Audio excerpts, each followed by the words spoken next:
it's Nina, and I'm here today with Create a Smile stamps, and I'm going to be showing you how to create a beautiful ink smooshed background technique on this card that we're going to be showing.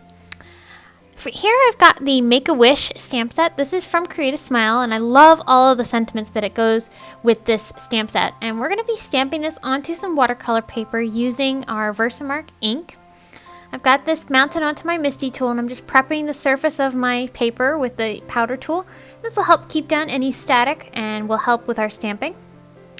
I'm going to go ahead and bring the stamp down onto my card, and I'll go ahead and press that down.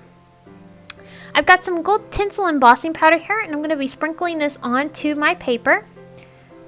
And then I'll go ahead and bring in my heat gun and we'll heat set it.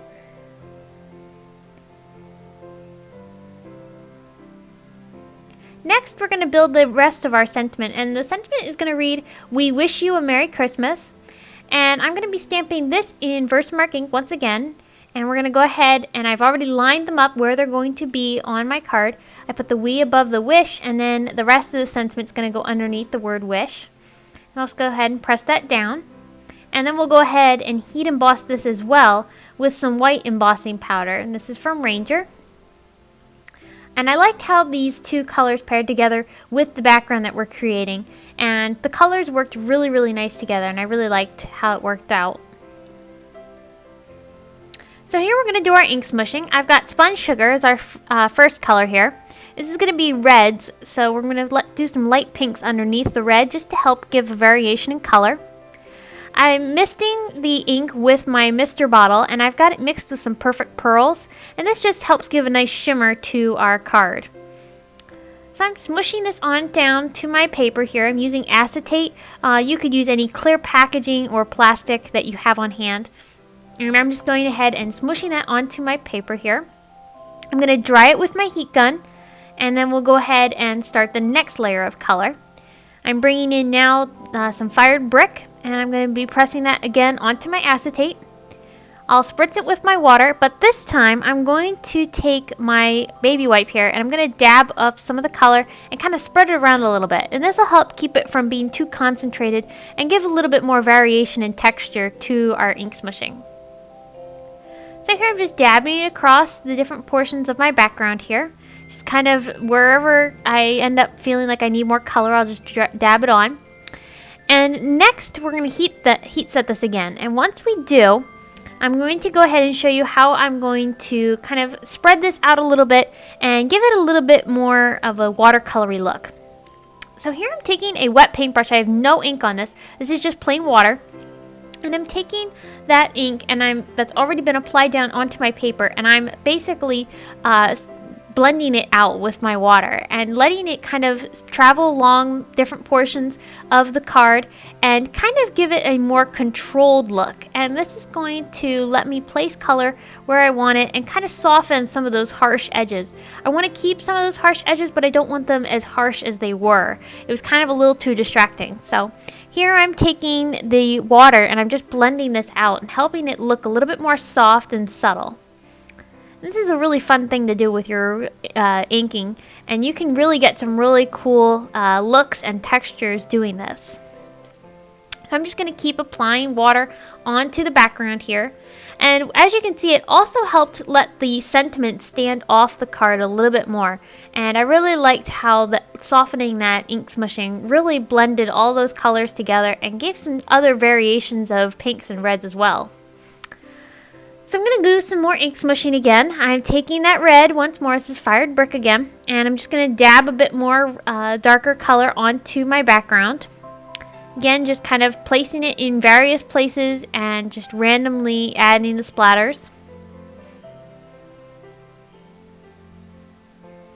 If you use a little bit more water, it'll run a little bit more, and it all depends on the look you're going for. I wanted it to have a bit more of a dotted look, so I allowed it to have a bit more ink than water.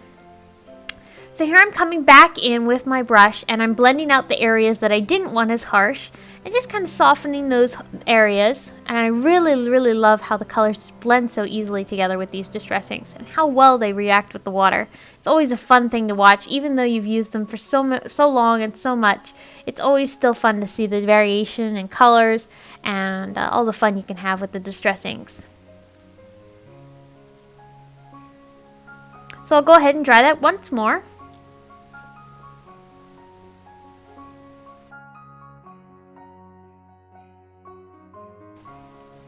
So now that it's all dry, I'm going to be taking a stencil here. This is from Create a Smile. It's from the Snow Dance kit that just came out this past month.